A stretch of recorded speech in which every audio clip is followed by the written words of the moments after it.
action in presentation.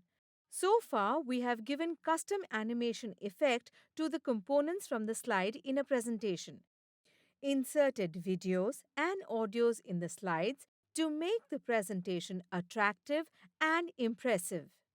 In this video, we are going to learn about the action command. With the help of action command, we can decide which slide is to be presented or which file in the computer should be opened when mouse pointer is taken to a specific component in the slide or clicked on it.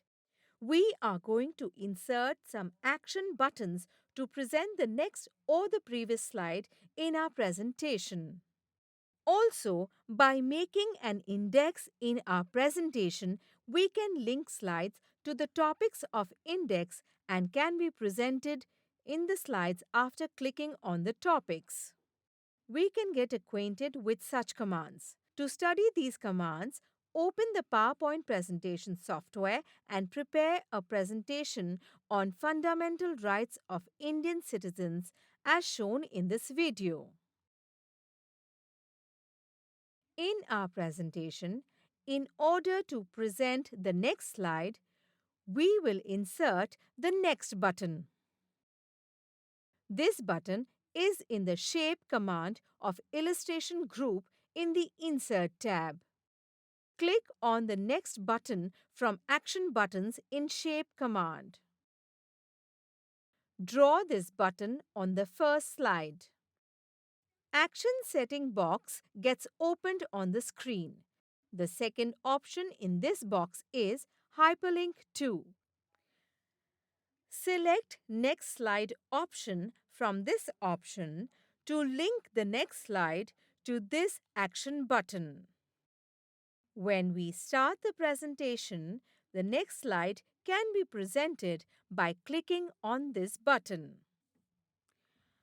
After completing this process, copy and paste this next action button in all other slides so that repeating the entire process for inserting this action button will not be necessary.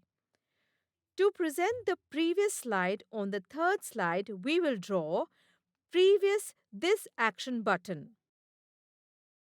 Open the third slide. Select Previous this button from Action buttons in the Shape command. Draw it on the third slide.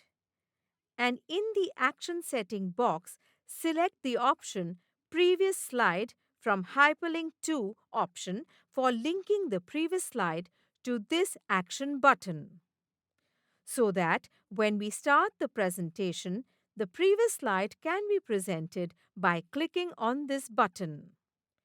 After completing this process, copy-paste this previous action button on all the slides so that repeating the whole process for each slide can be avoided.